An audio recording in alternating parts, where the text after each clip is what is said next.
안녕하십니까, 이진우입니다. 윤석열 정부의 첫 부동산 대책이 나오고 한 주가 지났는데요.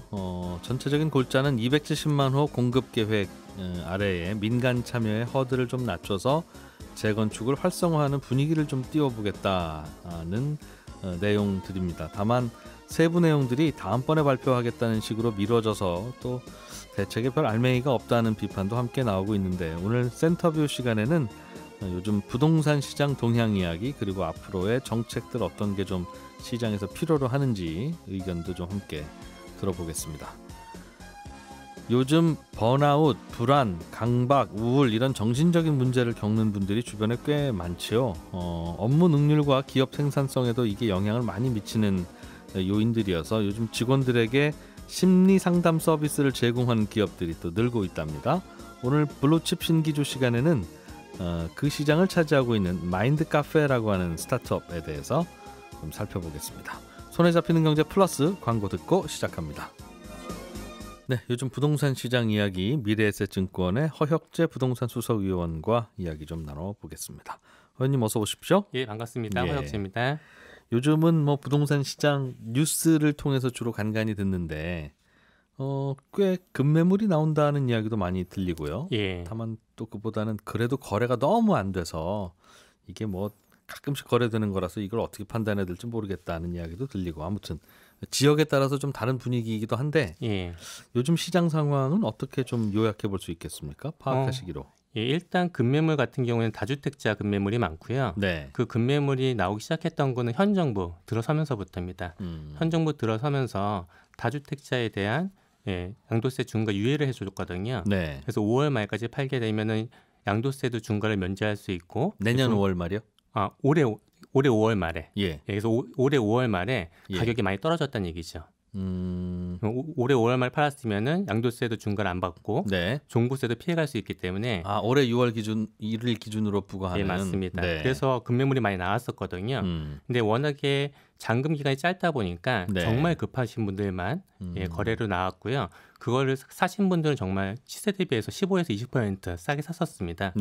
그런 것들이 이제 6월 달에 기사화되다 보니까 6월 달 되면 굳이 급하게 팔 이유가 없는데, 다주택자 같은 경우에 이거 더 떨어지기 전에 팔아야 되는 거 아니냐 하면서 매물 좀 적체가 됐거든요. 그러니까 5월 말까지 팔면 참 좋은 상황이어서 열심히들 급하게라도 팔았는데 그 팔린 정보가 뉴스가 6월에 나오는 바람에 6월에도 계속 매물이 나오나 보다라고 생각하고 또 매물 던지고. 그런 게 많습니다. 그러다 보니까 이제 다주택자가 심리적으로 밀린 상태에서 매물은 쌓였고 그 상태에서 금리가 높아지다 보니까 매수세는 확실히 줄었거든요. 그러다 보니까 매물이 쌓여 있는 상태에서 매수세가 줄다 보니까 예전에는 일반 거래도 많이 됐었고 금매도 거래가 되면서 가격이 약간 양극화되는 형상을 보였거든요. 근데 최근은 이제 일반 매물 같은 게 거래가 안 되다 보니까 아주 싼 거 아니면 안 산다. 맞습니다. 싼 게 워낙 많이 나오니까. 그래서 거래 절벽, 거래 빙하기 이런 얘기가 나오긴 하는데, 그런 매물들 아닌 다음에는 거래가 안 되다 보니까 현재 자체는 가격 자체가 정고점 대비해서는 벌써 15% 정도 떨어진 상태의 매물들이 거래가 되고 있습니다. 이대로 계속 분위기 계속 잡혀가면 또 내리는 거죠? 지금은 가장 큰 영향 요인이 금리거든요. 결국은 금리가 계속 인상 추이를 보이고 있는데, 이 금리 인상 추이가 꺾여서 인하가 되기 전까지는 계속 하락세가 연결될 거로 예상이 되고요. 그리고 양도세 중과 유예가 내년 5월 9일까지 기거든요. 그러면 올해 하반기 내년 5월 9일 뭐 이렇게 본다라고 하게 되면은 현재 하락세는 내년 상반기까지 이어질 거로 예상이 됩니다. 분위기 봐서 팔든 계속 갖고 가든 하려던 분들이 슬슬 이제 파는 쪽으로 돌고 있는 것 같다. 그렇죠. 뭐 집이 여러 채 있는 분들이야 뭐 차익 실현도 그렇고 뭐 더 세금 깎아줄 일은 없으니까 팔 것 같기는 한데, 1주택 있는 분들도 차익 실현 고민을 좀 하시는 분위기입니까? 그런 고민을 하실 수 있는데 사실 그게 쉽진 않을 것 같아요. 그래서 저도 뭐 고객분들이나 직원들이 주택이 하나 있는데 이거 파는 게 좋겠냐라고 했을 때, 물론 제일 좋은 거는 내가 비쌀 때 팔고 쌀 때 사는 건데 지금 파는 건 또 가능합니다. 근데 이제 쌀 때 사는 게 좀 쉽지는 않아요. 왜냐면 쌀 때 산다는 거는 가격이 계속 떨어질 때 그거를 네. 사야 되는데 예. 심리적으로 떨어지면 계속 떨어질 것 같거든요. 그래서 지금 파는 타이밍을 맞추는 것도 쉽지 않지만 저는 네. 향후에 사는 타이밍 맞추는 게 쉽지가 더 않기 때문에 오히려 1주택자는 지금은 그냥 유지하는 게 좋지 않을까라고 생각이 듭니다. 시장에서는 지역에 따라 다르겠습니다만 팔기도 요즘 쉽지 않아서 예. 혹시 갈아타기 하려는 분들은 먼저 사고 팔아야지 팔고 나중에 사지 먼저 팔고 사야지 예. 제가 헷갈렸네요. 사고 나서 팔려고 하면 그 못 팔고 고민 많이 하게 된다. 예, 맞습니다. 그런 말씀들도 하시더군요. 실제적으로 집 사러 갔다라고 중개소에 얘기하게 되면은요, 중개소 제일 먼저 하는 질문이 이겁니다. 팔고 오세요. 예, 먼저 사는 게 어렵지가 않기 때문에 먼저 팔고 그다음에 사야 되는 상황까지 왔다고 볼 수 있습니다. 예. 그렇군요. 그런 상황에서 지난주에 부동산 대책이 발표가 됐어요. 예. 270만 호 공급 계획이라고 해서 어디에 어떻게 공급하느냐가 궁금했었는데 이거에 대한 평가는 좀 어떻습니까? 일단 기본적으로 향후 5년 동안 대한 로드맵, 예, 자체적인 계획이라고 좀 보여지고요. 기대했던 것들 세 가지가 좀 빠져 있었거든요. 하나가 재건축 부담금 완화하는 내용, 또 하나가 이제 정밀 진단에 대한 완화 내용, 네. 그다음에 일기 신도시 특별법에 대한 내용이었는데 재건축 부담금 이제 9월 다음 달에 연기가 됐고 일기 신도시 특별법 같은 경우에는 이게 일기 신도시 마스터 플랜이라 그래갖고 2024년도에 예, 수립을 하겠다 그랬거든요. 네. 지금 이제 가장 크게 이슈가 되고 있는 것은 일기 신도시 마스터 플랜입니다. 일기 신도시를 어떻게 재건축할 것이냐. 예. 이제 곧 그거 재건축하는 게 우리 숙제가 됐다는 거죠. 지금 원래 일기 신도시 자체는 재건축은 어렵지만 리모델링이 가능했었거든요. 예. 그래서 리모델링 추진하고자 하는 단지도 있었는데 정부에서 리모델링이 아니고 재건축으로 방향을 틀어갖고 일기 신도시 자체를 워낙 인프라가 좋다 보니까 네. 그쪽을 정말 좋은 고급 주거 단지를 만들겠다. 이제 이런 공약과 그다음에 국정 운영에 되게 우선순위를 뒀거든요. 네. 그래서 일기 신도시에 계신 분들이 내가 리모델링 안 하고 좀 기다리면은 더 깨끗하게 재건축할 수 있겠구나 이런 기대감이 있었는데 네. 지금은 그 기대감이 많이 깨진 상태입니다. 그래서 서울 아파트 같은 경우에는 뭐 지난주에까지 해서 12주 연속 하락을 했었는데 네. 일기 신도시 같은 경우는 일기 신도시 특별법에 대한 기대 때문에 하락은 하지 않고 보합 유지했거든요. 네. 이게 발표되자마자 지난주부터 크게 하락을 하고 있습니다. 이 하락세는 그동안 하락을 안 했기 때문에 더 크게 하락될 수밖에 없다라고 보여집니다. 더 큰 문제는 일기 신도시 마스터 플랜이 됐기 때문에 이제 리모델링도 어려워요. 그렇겠죠. 곧 재건축을 어떻게 할 건지에 대한 계획을 2024년이니까 이제 2년 후에 발표한다고 하니 예. 그거 기다려야지 리모델링 시작했다가 또 그거랑 충돌하게 되거나. 맞습니다. 그러면 지금부터 2년 동안 이제 꼼짝마가 되는 거거든요. 마스터 플랜이 된다 하더라도 또 시간이 많이 걸릴 수밖에 없기 때문에 한 2년 정도 후게 되면 아파트 가격이 하락세로 전환될 가능성이 높기 때문에 네. 일기 신도시 가격은 그동안 좀 덜 빠졌다라고 하게 되면은 다른 데 빠진 것만큼 급격하게 좀 따라잡으면서 하락 가능성이 높습니다. 일기 신도시들은 재건축을 하겠다 하면 이제 그 계획대로 하면 되는데 마스터 플랜이라는 게 왜 필요하고 2024년까지 기다리면 계획을 발표하겠다는 건데 예. 그 말은 2024년 언제쯤인지 모르겠습니다만 계획 짜는데 2년 걸립니다. 그 말이잖아요. 예, 맞습니다. 뭐가 그렇게 오래 걸리나 하는 생각이 들 텐데. 그렇죠. 그래서 사실 처음부터 아무것도 없는 땅에다가 하면은 정말 계획이라는 게 되게 필요한데 네. 한국 같은 경우는 신도시에 대한 경험이 많기 때문에 그 계획 기간이 되게 짧아졌거든요. 근데 일기 신도시 만들어져 있는 걸 살 수 있는 게 많지는 않아요. 왜냐하면 주택지를 갑자기 공원을 바꿀 수 있는 것도 아니고 주택지에는 주택을 지어야 되고 그다음에 여러 가지 봤을 때 결국은 지금 일기 신도시 5개 도시의 총 가구 수가 약 30만 호 정도 되거든요. 네. 근데 이거를 재건축을 종합적으로 하게 돼 갖고 모든 게 끝나게 되면은 10만 호 정도 많게 해서 40만 호를 만들겠다는 겁니다. 네. 그럼 이제 용적률을 높여야 되는 거고 용적률을 높이게 되면은 이 교통 같은 영향 평가 같은 거 잘 맞춰야 되는 거거든요. 예. 그래서 정말 빨리 하려고 하게 되면은 모든 신도시나 그런 것들에는 뭐 목동도 마찬가지고 신도시는 아니지만 다 시범 단지라는 게 있습니다. 제일 먼저 들어간 단지가 대부분 시범 단지거든요. 예. 그 시범 단지 하나를 재건축을 하면은 네. 그게 어떻게 보면 가이드라인이 되거든요. 그렇겠죠. 네, 그런 식으로 예. 하게 되면 빨리 진행될 수 있는데 그걸 안 하고 종합적으로 틀을 짜서 한다고 하기 때문에 뭐 일기 신도시 주민이라면은 당연히 좀 심리적으로 박탈감을 느낄 수 있는 사항이다라고 볼 수 있습니다. 그러니까 그냥 이미 지금 신도시에 일기 신도시에는 아파트들이 들어와 있으니 예. 그런데 이제 낡았으니 30년 됐으니까 예. 그거를 재건축하십시오 하면 되는 걸 무슨 계획이 더 필요하냐는 뜻일까요? 그런데 여기에 또 이슈가 뭐냐면은 재건축은 이제 30년 지나야 할 수가 있거든요. 근데 서울에는 40년, 50년 된 아파트들도 재건축 못한 아파트들이 많아요. 그렇기 때문에 일기 신도시에 이제 딱 30년 된 아파트들 재건축해준다라는 거 하게 되면 특혜라고 볼 수가 있거든요. 그렇기 때문에 그런 이슈가 있기 때문에 특별법을 만들겠다는 거였고 그런 거에 할 수 있도록 특별법을 만든다는 어떤 명분은 아파트 공급이 워낙 부족한데 서울엔 땅이 없으니 아파트가 많이 있는 일기 신도시를 잘 만들어 갖고 주거환경도 좋으니까 좋은 주택을 공급하자라는 거였거든요.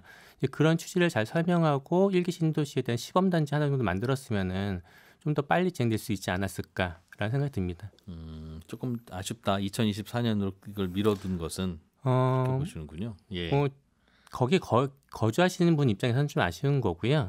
사실 뭐 재건축을 아직 논할 단계가 아니었는데 재건축에 대한 논의가 되면서 오히려 기대감이 많이 커져 있는 상태였기 때문에 실망감이 커졌다라고 볼 수 있습니다. 그러니까 일기 신도시는 아직 30년 정도 됐으니 40년, 50년짜리 여전히 남아있는 서울부터 세야지 굳이 거기 재건축 얘기를 굳이 왜 꺼냈나? 전반적으로 보면은 서울 재건축이 먼저 돼야 되는 거고 3기 신도시 들어서고 그다음에 1기 신도시 같은 경우는 알아서 리모델링 하는 타이밍이었거든요. 근데 그 리모델링하는 타임을 재건축으로 바꾸면 사업성 높여주겠다 이런 식으로 이제 정치권이 얘기하면서 좀 부푼 꿈을 갖게 했던 거죠.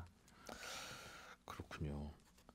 리모델링은 하면 한 재건축보다는 시간이 좀 짧게 걸리죠? 시간은 짧게 걸리고요. 뭐 리모델링의 장점이라고 하게 되면은 시간이 짧게 걸린다는 거고 보통 단점이라고 하게 되면은 신축하고 좀 다르다. 아무래도 퀄리티가 그렇게 생각을 많이 하시는데 실제 최근에 리모델링 기술이 워낙에 좋아졌거든요. 리모델링 기술이 좋아졌기 때문에 리모델링 하게 되면은 준공 연도도 바뀝니다. 리모델링 완성된 날짜가 이제 준공 연도가 되고 그러니까 이 아파트는 3년 된 아파트다라고 할 수 있는 거죠. 그리고 리모델링의 퀄리티가 워낙 좋기 때문에 신축하고 거의 동일한 가격에 인정을 받거든요. 그렇게 보시는 게 좋을 것 같습니다. 근데 거의 신축처럼 지으니까 시간도 재건축은 한 3년 걸리면 리모델링은 하는데 한 2년 걸린다고. 맞습니다. 그래서 그냥 1년 좀 더 해서 깨끗이 다시 짓지 하는 의견도 좀 있나 봐요. 근데 재건축을 하게 되면은 제일 좋은 거는 세대수를 많이 늘릴 수 있다는 거죠.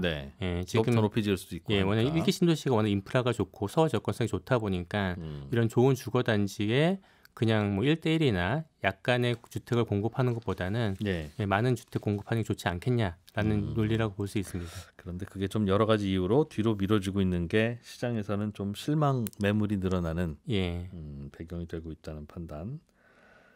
재건축 초과이익 환수제도 9월 달에 어떻게 완화할지를 정하겠다고 발표했습니까? 뭐 어떻게 발표할지는 아직은 모르겠지만 기존에 얘기 나왔던 것들은 재건축 초과이익 환수제 같은 경우에는 초과이익이 3천만 원이 넘어가면 이제 부과를 시작해 왔고요.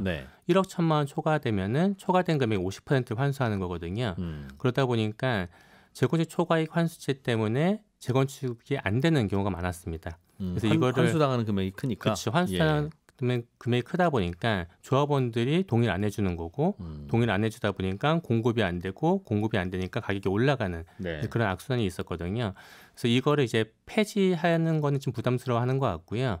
완화하겠다는 얘기가 나오고 있는데 그 얘기는 3천만 원 초과가 아니고 1억 초과부터 부담을 하고 그래서 또 구간도 넓혀갖고 뭐 2억 2천만 원 초과하는 거가 이제 50%를 환수하겠다는 내용과 그리고 오랫동안 거주하셨던 분들은 뭐 투기를 위해서 가신 분들이 아니고 거주하다 보니까 재건축이 되는 거잖아요. 그래서 장기간 거주하셨던 분들 또 고령자 이런 분한테는 환수금 한 50% 정도 깎아주겠다 이런 내용들이 이제 논의가 되고 있기 때문에 그런 내용 중심으로 많이 실릴 걸로 예상이 됩니다. 그런데 9월이면 기왕 발표하는 것 8월에 했어도 될 건데 굳이 한 달을 더 왜 그랬을까 그래서 하는 생각이 가장 들어서요. 좀 이해가 안 되는 것 중에 하나가 거의 논의도 돼 있었고 재건축 부담금이라든지 정밀 안전 진단 같은 경우에는 예전부터 논의되었던 내용들이 많이 있었거든요. 그래서 거기서 많이 벗어날 것 같지는 않은데 이번에 충분히 실할 수 있음에도 불구하고 좀 안 실지 않았나. 뭔가 좀 더 세밀하게 본다고는 하지만 좀 필요한 그게 갸웃거려진다는 거죠. 시장에 그렇죠, 반응. 맞습니다. 이 재건축 초과이익 환수제는 서울같이 재건축이 아니면 아파트가 새로 공급되기 어려운 그런 도시에서 앞으로 공급이 어떻게 원활하게 잘 되겠냐 아니냐 이걸 이제 그 판가름하는 제도일 텐데 그래서 서울 집값과도 연결이 많이 될 텐데 이거를 만약에 완화해줘도 또 걱정이니까 그동안 고민을 하는 거고 맞습니다. 완화를 안 해도 걱정이니까 또 만지작만지작하는 거라서 각각의 경우에 어떻게 될까요? 일단 재건축 초과이익 환수제 자체가 이 환수금 뭐 초과이익이라는 것 자체가 있다라고 가정을 했을 때 예를 들어 우리가 고속도로가 있는데 3차선이다라고 하게 되면은 제초안 때문에 이제 2개 차선을 막은 꼴이 되는 거예요. 한 개 차선으로만 차가 다니다 보니까 공급이 줄어들 수밖에 없는 거죠. 그런데 이제 제초안을 완화한다라고 하게 되면은 내가 3개 차선을 쓸 수 있는데 막혀있던 2개 차선 중에 1개 차선만 오픈해 주는 거니까 실제로는 뭐 30만 원가 들어설 수 있는데 20만 원밖에 못 들어서는 거기 때문에 완화하면은 조금은 공급의 활성화가 되겠지만 실질적으로 정말 재건축을 활성화하기 위해서는 폐지하는 게 좋긴 합니다. 근데 이제 폐지했을 때 그러면 재건축에서 초과이익 발생한 것에 대해서 왜 환수를 안 하냐라는 이제 뭐 부담감이 좀 없지 않아 있을 것 같거든요. 근데 지금 시기적으로 봤을 때는 재건축 초과이익 환수제는 경기가 좋았을 때는 생겼다가 또 안 좋아지면 또 없어지는 그런 계속 왔다 갔다 했었거든요. 그동안에도. 네, 맞습니다. 그렇다면 그 근본적으로는 이 재건축 초과이익 환수제라는 제도가 이건 환수해야 되는 합리적인 제도냐?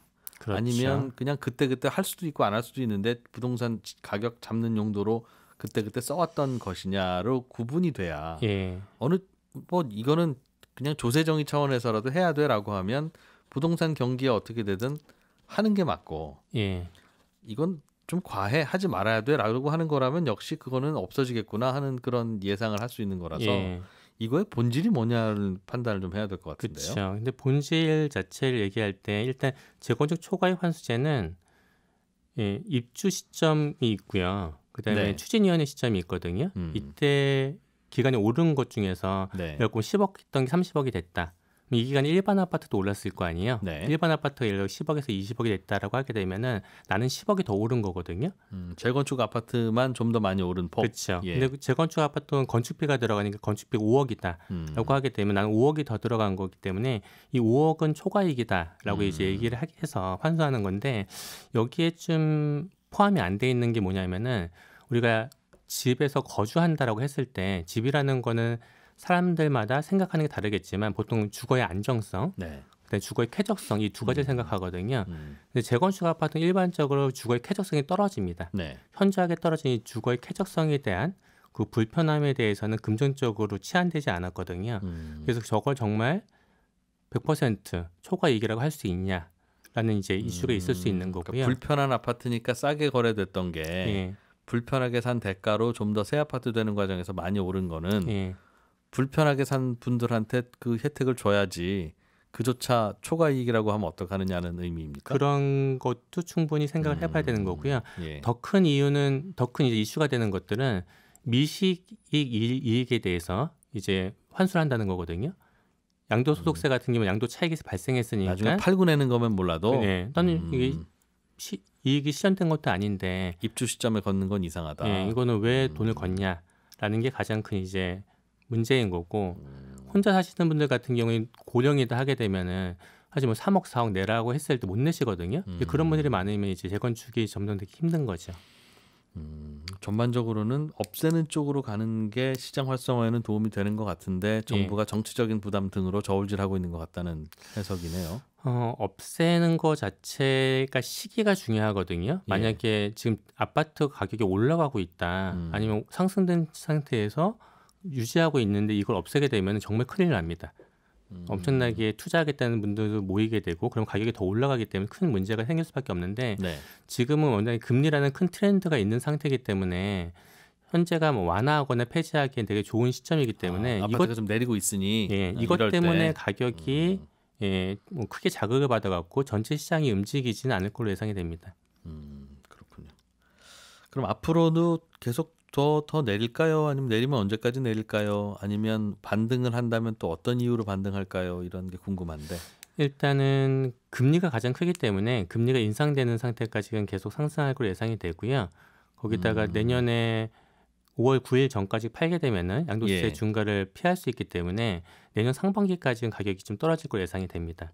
양도세 회피 매물이 계속 나올 테니까. 예, 맞습니다. 그리고 최근에 다주택자 같은 경우에 종부세가 이제 완화된다고 해서 매물을 일부 해소하긴 했지만 네. 워낙에 매수세가 없어갖고 여전히 시장은 하향 안정세를 보이고 있고요. 네. 근데 이 종부세 자체가 국회 통과한 건 아니거든요. 국회 통과를 만약에 12월에 못하게 된다라고 하게 되면 또 매물이 더 쌓이면서 좀 더 하락을 하면서 가격 안정이 될 것 예상이 됩니다. 종부세가 안 바뀔 수도 있으니까. 네. 근데 만약에 종부세가 완화가 된다 하더라도 가격이 올라간다라고 하게 되면은 내가 뭐 세금 내지라고 하지만 가격이 떨어진다라고 하게 되면은 굳이 갖고 있을 이유가 없거든요. 세금과 무관하게 그렇죠. 하락세에는 매물이 쌓이게 마련이다. 그렇기 때문에 내가 주택 여러 개 있다라고 하게 되면은 양도세라도 피해야지 하면서 매물은 쌓일 수밖에 없습니다. 근데 가장 내년 하반기가 좀 중요해 보여요. 지금 뭐 신문상으로 나오는 게 인플레이션이 정점을 찍고 내년 하반기부터는 금리가 인하될 수도 있다 이런 얘기가 나오는데 내년 하반기에 금리가 만약 인하가 되고 그다음에 공급 270만 원 공급 계획이 해서 올해 인하가 돼서 2025년부터는 공급이 활성화되면 좋은데 활성화 또 안 된다라고 하게 되면은 내년 하반기에는 또 반등을 가능성도 있어 보인다. 알겠습니다. 미래에셋증권의 허혁재 부동산 수석위원이었습니다. 고맙습니다. 감사합니다. 네, 저희는 2부로 이어가겠습니다. 네, 기업들의 이슈와 투자의 이면의 이야기들을 함께 살펴보는 블루칩 신기주 시간입니다. 오늘은 정신건강 상담 플랫폼을 운영하는 마인드카페라고 하는 스타트업에 대해서 살펴보겠습니다. 또 최근에 새로운 트렌드가 이 동네에도 있나 봐요. 더밀크 코리아의 신기주 부대표님 나오셨습니다. 어서 오세요. 네, 안녕하세요. 회사 이름이 마인드카페라고 마인드 하면 커피 파는 데구나 하는 생각들을 먼저 할 텐데 세상에서 제일 큰 카페? 작은 카페? 네. 근데 이게 그게 아니라 무슨 그 심리 치료 상담 뭐 이런 서비스들을 좀 해주겠다라고 하는 회사인 모양이에요. 사실 카페에 가는 게 뭐 커피 마시러 가는 것도 있지만 한숨 돌리러 가잖아요. 그러니까 쉬러. 마인드를 쉬러 가는 거죠. 그러니까 마인드 카페에 가는 건데 요즘 제일 많이 나오는 심리 용어 중에 하나가 이건 시사 용어처럼 됐는데 번아웃이잖아요. 번아웃 증후군이라는 건데 신드롬. 신드롬은 심리적인 용어인데 번아웃은 아시다시피 더 이상 일 못하겠다. 나 정말 저기 하얗게 불태웠어. 나 이제 그만할래. 회사에서 이런 얘기하는 분들 꽤 있는데 예전에는 이게 병이라고 생각 안 했어요. 근데 지금은 이것도 직업병의 일종이라고 인식하고 있죠. 이걸 어떻게 할 것이냐인데 문제는 직원들의 번아웃을 어떻게 할 거냐. 그렇죠. 왜냐하면 그만두잖아요. 그러면 기업도 손해고 개인도 손해니까. 근데 이제 기업 내부에서 보통 이제 근로자 지원 프로그램이라는 거 운영해요. 그 안에 이제 심리 상담 서비스가 분명히 있는데, 그러니까 내가 직원이어도 여긴 안 가죠. 회사한테 내가 번아웃 됐어요. 그러면 눈치 보이니까. 그렇죠. 나 마인드에 문제가 있어요. 그러면 찍히잖아요. 그러니까 이게 이용률이 5%도 안 돼요. 원래 이거는 모든 기업에 다니는 근로자들이 받을 수 있는 거예요? 그건 아니죠? 그것도 아니죠. 회사가 다 제공해 줘야 되는 건데 어떤 있어도 안 쓴다는 거예요. 직원들한테 이런 거 심리 상담 받으라고 하는데도 그렇죠. 눈치 보인다. 그렇죠. 근데 이제 이거를 마인드 카페 같은 이건 이제 마인드 카페는 그 심리 상담 서비스를 비대면으로 그리고 온라인으로 제공해 주는 그 스타트업인데 이렇게 외부 회사한테 서비스를 외주를 주면 그러면 직원들이 좀 더 편하게 한다는 거예요. 근데 심지어 이게 말씀드린 것처럼 완벽하게 비대면 익명 상담 심리 서비스니까 그러니까 기업에서 이걸 제공했더니 통계적으로 봤을 때 이렇게 마인드 카페 경험을 하면 생산성도 한 36% 증가하고 그 불안 증세 같은 거 있어요. 그러니까 일하다 보면 왜 쫓기잖아요. 그 우리 부장님이 지금 퇴근하기 전에 당장 내놔 그랬는데 퇴근 시간 1시간 후 뭐 이러면 불안 증상이 넘어서 이제 화나는 증상이 일어나는데 금요일 오후 4시쯤 자 이번 주까지 마무리합시다. 맞아요. 뭐 보고서 그러니까 그러면 이제 왜 사나 싶고 그러니까 그럴 때 이런 그 마인드 카페에서 상담을 하면 부장님이어서 그래 다 받아들여라던가 물론 이런 식의 상담은 안 하겠지만 어쨌든 50% 이상 시간 손실이 감소한다 이런 얘기가 있는데요. 그래서 이 회사 마인드 카페 서비스를 많은 회사들이 이용하고 있어요. 회사에 이런 그 심리 상담사를 두는 거는 직원들이 이용 안 하니까 그렇죠. 부담스럽죠. 네. 그러니 외부에서 이거 알아서 이용하세요. 비용은 저희 회사가 낼게요. 네. 비용은 사장님이 냅니다. 가장 좋죠. 네.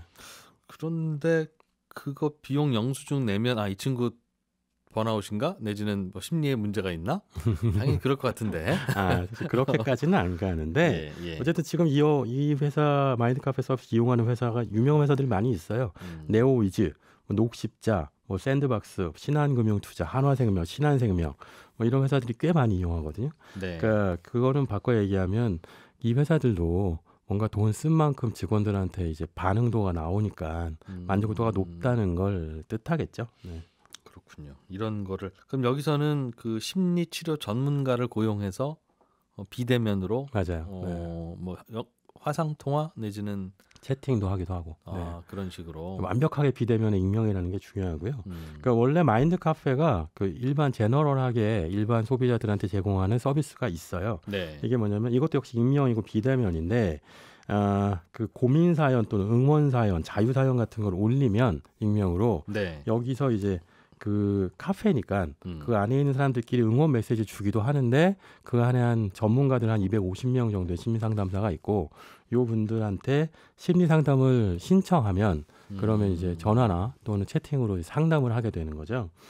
요게 그 사실 인기가 워낙 높아서 이 마인드 카페라고 하는 게 원래는 커뮤니티에서 출발했는데 다음 카페처럼 지금 회원 수가 100만 명이 넘어갑니다. 그러니까 이제 100만 명 상태에서 당연히 이제 커뮤니티가 플랫폼으로 진화하니까 투자를 받아서요. 올해 초 2월에 200억 원 정도 투자를 받았어요. 이게 처음에는 그럼 고민 올려놓고 밑에 댓글 다는 그런 그렇죠. 커뮤니티였나 봐요. 맞아요. 네. 거기서 점차 진화해서 이제는 마음이 아픈 사람들하고 치료해주는 전문 심리 상담사를 연결해주는 플랫폼 서비스까지 간 거고 거기서 매출이 나오면서 이제 돈이 200억 원이면요. 이게 국내에 있는 이런 시장을 이제 디지털 헬스케어 스타트업이라고 부르는데 디지털 헬스케어 시장 안에서 국내에선 최대치의 투자를 받은 거죠. 그 투자 레이징이라고 하잖아요. 레이징도 한 2달밖에 안 걸렸대요. 그만큼 지금 핫한 스타트업인 거죠. 기껏해야 상담하는 게시판 아니겠냐. 이게 뭐라고라는 생각도 들 수는 있을 텐데 뭐 이왕 사람들이 여기에 많이 모여서 이런저런 상담도 하고 했던 그런 이력이 가치를 갖는다는 걸까요?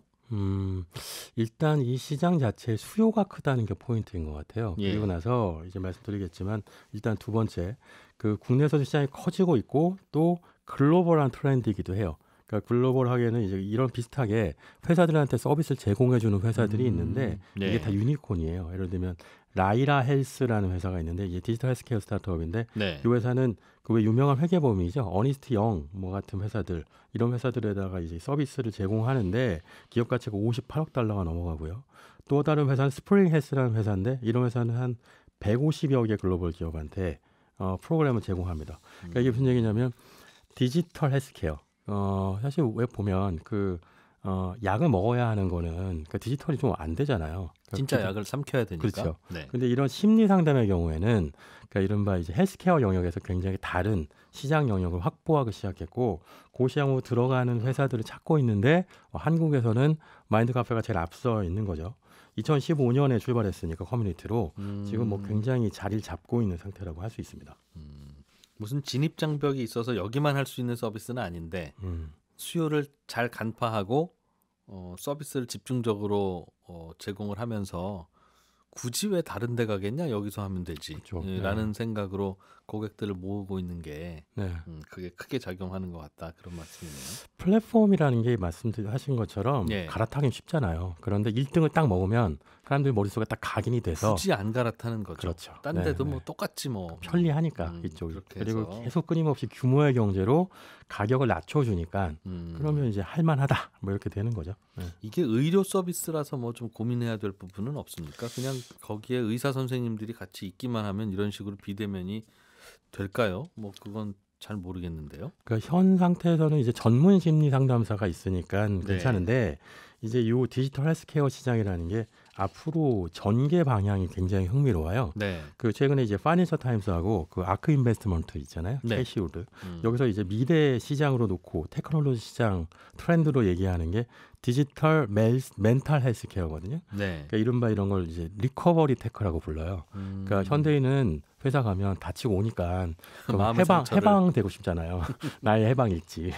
그러니까 리커버리 테크가 필요하다인 거예요. 네. 근데 그런데 이제 이런 걸 해주는 게 예전에는 왜 우울증 같은 거 보면 마음에 뭐 감기란 표현을 쓰긴 하는데 막상 그 심리 상담 받거나 아니면 정신과 치료를 받으러 가면 약물 치료를 하는 경우들이 있는데 잠자는 약. 네, 근데 좀 부담스럽잖아요. 사실은 약간 무기력해진다는 느낌도 있기도 하고. 네. 그러니까 그런 거를 받기 싫어하는 분들이 꽤 있어요. 그런데 우울증 치료제를 디지털 치료제로 바꿀 수 있는 거죠. 이게 이제 마인드 케어도 그렇고 아까 말씀드린 그 유니콘 글로벌 헬스케어 디지털 헬스케어 스타트업들이 가려는 방향이 뭐냐면 디지털 치료제라는 걸 만들려는 거예요. 디지털 치료제, 일종의 약이거든요. 약을 만들어요, 디지털로. 근데 디지털이니까 뭐 채팅하면 마음이 편해져 이것도 치료제야 이런 식으로 맞아요. 주장하는 거예요? 맞아요. 이게 주장이 아니라 더 정확하게는 그 미국의 FDA 그리고 한국의 이제 그 식약청도 인증한 정말 실제로 약효가 있다. 약발 먹힌다 하는 약이에요, 실제로. 효과가 있더라. 네, 임상까지 다 거치고요. 보통 이제 일반 치료제는 1상, 2상, 3상 가잖아요. 디지털 치료제는 그 탐색적 임상, 확증적 임상 이렇게 하는 두 단계에 거치거든요. 네. 탐색적 임상이라는 건 이제 효능이 있느냐, 정말로 뭐 이런 거 갖고 이제 상담하면 도움이 되느냐. 두 번째는 확증적 임상은 수요자, 의사하고 그리고 환자가 이걸 필요로 하느냐 이런 거 본 다음에 두 단계 거치는데 실제로 이게 FDA에서도 하고 있는 임상 단계고요. 그걸 통해서 디지털 치료제가 딱 나오는 거예요. 그러면 이제 환자들이 디지털 치료제로 이걸 약을 먹는다고 표현해야 되나? 뭐 이렇게 디지털 치료를 받는다. 디지털 치료를 받는 거죠. 네. 그러니까 뭐가 디지털 치료일까요? 그러니까 디지털이니까 알약, 가루약은 아닐 거고, 뭐 주사로 맞는 것도 아닐 거고, 뭔가 디지털 상품이 치료가 된다는 거니까 이 게임을 열심히 하시면 마음이 좀 편해집니다. 이런 걸까요? 아니면 이게 수요 과정을 설명드리면 의사가 일단 환자가 의사는 찾아가겠죠. 그래서 우울증이 있어요라고 얘기해요. 그러면 이제 디지털 치료제를 처방해 줍니다. 그러면 이 처방전을 들고 정말 똑같이 약국에 가요. 약사한테 가서 디지털 치료제 주세요. 그러면 그 약사가 그 처방전에 따라서 이렇게 배합을 하는 거죠. 예를 들면 상담 이만큼, 인공지능 채팅방하고 챗봇하고 하는 상담도 있고 실제 심리 상담사하고 하는 그 상담도 있는데 요걸 뭐 몇 대 몇으로 배합하고 그리고 뭐 운동요법은 뭐 얼마 또는 뭐 ASMR이라고 있잖아요. 귀에 이제 목소리 듣고 이렇게 음악 듣는 거. 그런 음악 치료법까지 혼용한 형태의 어떤 처방전을 의사가 만들어줬으니까 그대로 배합해서 이거를 환자의 뭐 휴대폰 같은 걸로 보내는 거예요. 그러면 휴대폰을 갖고 그걸 따라서 음악을 듣기도 하고 뭐 명상 음악을 듣기도 하는 그런 식의 치료를 하는 겁니다. 그러니까 이게 실제로 그 다양한 형태의 어떤 마인드 관련된 질병에는 효능이 있다는 것이 미국에서 입증이 돼서 미국 FDA에서 이런 걸 갖고 가이드라인을 아예 만들어서 이런 거 약 만드세요. 처방해 줄게요라고 하는 거여서 지금은 사실은 그 먹는 약만 약 같잖아요. 그러니까 1세대 치료제라는 게 이른바 저분자 화학물, 정말 화학으로 만든 거고 2세대는 좀 몸에 좀 좋아져라 해가지고 생화학제로 만드는 거였는데 3세대가 이제 소프트웨어라고 표현하는 거예요. 그러니까 이제 이런 식의 프로그래밍도 약이다라는 시대가 올 거고 이게 이른바 이제 그 IT하고 BT의 교차로에 있다. 앞으로는 그런 디지털 약들도 많아질 것이다. 그러니까 마인드 카페가 200억 투자를 받은 게, 네. 그러니까 말씀드린 것처럼 커뮤니티도 있고 100만 명의 어떤 그 이용자도 있고, 네. 그리고 그 안에 있는 이용자들 사이에서 뭐 연평균 매출의 성장세가 2년 동안 400% 수치도 좋아요, 아주. 뭐 그리고 매출액도 2022년 상반기가 전 YOY죠. 그러니까 1년 전기보다 1000% 증가했거든요, 매출이. 수치 너무 좋은데 진짜 비전은 바로 디지털 치료제라는 거죠. 사람들한테 정말 소프트웨어 약으로 처방하는 시대가 곧 올 건데 그거를 할 수 있는 회사가 어디냐? 마인드 카페구나. 그래서 200억 투자를 받은 겁니다. 그렇군요. 직장인들이 많이 힘든 모양이에요, 요즘. 아니면 예전에도 힘들었는데. 잠깐만, 나 힘든 척했는데 우리 사장님 들으시면 어떡하지? 예전에도 비슷하게 힘들었는데 요즘은 뭐 그런 것들 다 이제 사소하게 다 치료를 받으니까. 그러니까 이게 시장이 커지는 걸까? 중요한 게 있어요. 뭐냐면 그 어르신들은 네. 마음 아픈 건 안 치잖아요. 마음 아픈 건 그냥 뭐 저기 열이 안 나면 아픈 걸로 안 친다. 맞아요. 그런데 이제 점점점 이른바 이제 MZ 세대들한테 넘어가면 그 마음이 아픈 것도 굉장히 중요한 질병이고 그걸 위해서 뭐 번아웃도 치료하고 여행도 가야 한다고 생각해요. 네. 그런데 이제 점점점 회사를 그 차지하는 직원들의 숫자가 그 MZ 세대 숫자가 증가하는데 그런데 MZ 세대 숫자의 그 퇴사율의 가장 큰 이유로 네. 밀레니얼 세대 68%, 그 Z 세대 81%가 정신적인 스트레스를 꼽아요. 그러니까 회사 입장에서 보면 이런 식의 마인드 세팅을 해주는 것, 그래서 이제 스트레스를 해소해 주는 것, 이런 서비스를 제공해 주는 것 직원들한테 매우 중요해서 실리콘밸리에 가면 그 왜 실리콘밸리에 갔을 때 그 회사들을 갖고 있는 풍경 중에 가장 먼저 놀라는 게 카페테리아가 뭐가 이렇게 커, 음식이 뭐 이렇게 많어, 그 음식이 넘친다였어요. 그러니까 이제 말하자면 일단 잘 먹여놓고 나서 일을 시킨다거든요. 근데 그 코로나 이후에 풍경이 많이 바뀐 게 직장은 출근을 많이 안 하잖아요. 대신에 코로나 블루라고 해서 우울증이 오니까 이제는 카페테리아 대신에 마인드 카페 같은 형태의 서비스 제공해주는 회사들이 증가하고 있어요. 그게 없으면 미국의 경우에는 아예 그런 회사에 면접도 보러 가지 않는 경우도 있습니다. 사내복지 차원에서. 그렇죠. 네. 그러니까 내 마음을 내가 어떻게 못한다 인정. 그러니까 누구한테 도움을 받아야 되겠는데 내 돈 주지 말고 회사 때문에 스트레스 받았는데 왜가 내 돈을 왜 써라고 생각한 다음에 그 돈을 회사한테 요구하는 거죠. 심리 치료를 받을 수 있는 다양한 옵션들을 모아놓고 이 회사에 가서 팔고 저 회사에 가서 팔고 할 수 있도록. 네, 그렇죠. 지금 그런 서비스를 하고 있다. 네, 그러니까 지금 아까 말씀드린 것처럼 많은 회사들이 이 회사 서비스를 이용하고 있는데요. 네. 그 사실 이런 류의 회사들이 증가할 가능성은 매우 높아요. 지금 그 시장 조사 업체 중에 CB인사이트라고 있는데 이 회사가 2021년 한 해 동안 그 디지털 헬스케어 스타트업에 투자한 금액이 한 55억 달러였는데 2020년에 비해서 한 2배 증가한 수치거든요. 투자 건수도 한 5년 전에 한 90건에서 지난해 한 324건까지 증가했어요. 그러니까 이건 시장이 수요가 지금 원하고 있는 거죠. 서비스가 못 따라가는 상황에 가깝고요. 한국은 이제 겨우 이제 마인드 카페 같은 회사들이 생겨나기 시작했다고 볼 수 있겠죠. 예. 디지털 치료제라고 하는 개념이 재미있네요. 예를 들면 지금도 이미 만들고 있는 그 회사가 제약회사가 아닌데 디지털 치료제가 개발되고 있다면 그것도 이게 제약회사야 IT 회사야 할 수 있는 맞아요. 논란이 있겠으나 그 IT하고 BT하고 사이에 교차로에 있는데 지금 현재 이런 서비스는 이렇게 생각하시면 될 것 같아요. 그 규제하고 제도가 아직 만들어지기 전에 상품부터 나오고 있어서 마지막 식약청도 요거를 이제 뭐라고 정의할까? 허가를 해줘야 될지 말지. 그렇죠. 그럼 허가하면 뭐 어떻게 해줘야 돼? 이런 걸 만들어가는 단계고.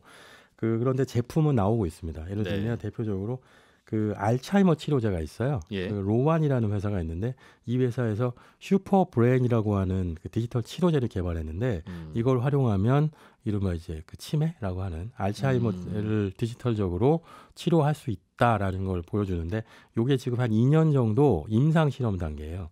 아까 말씀드린 것처럼 약이라고 표현하려면 그냥 단지 좋아요가 아니라 실제로 어떤 치료 효과가 나와야 되잖아요. 근데 그건 물약 알약도 아니고.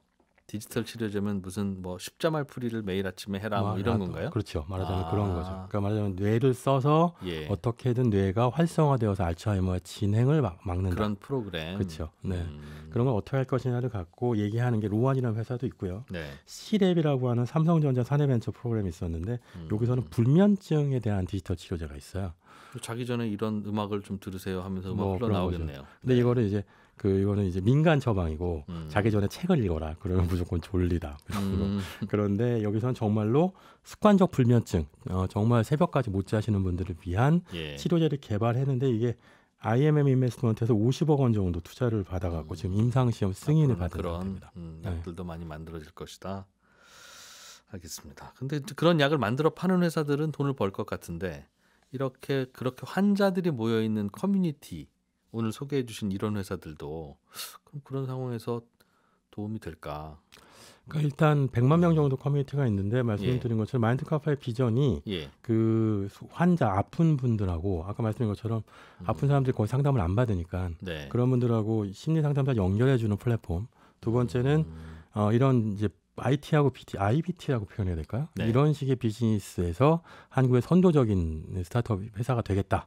디지털 치료제에서 가장 우울증 시장에 접근하고 있는데 아시다시피 한국의 우울증 시장이 커요. 크고요. 심지어 성인 4명 중에 1명이 우울증을 겪는데 그중에 10명 중에 1명도 치료를 받으러 제대로 안 받으니까. 뭐 그러면 사실상 방치가 되고 있다고 할 수 있겠죠.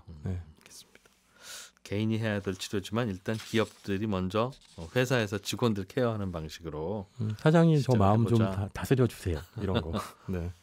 그런 시장에서 또 스타트업이 꿈틀거리고 있군요. 잘 들었습니다. 더밀크 코리아의 신기주 부대표였습니다. 감사합니다. 예, 저는 내일 아침 8시 30분에 손에 잡히는 경제에서 인사드리러 오겠습니다. 이진우였습니다.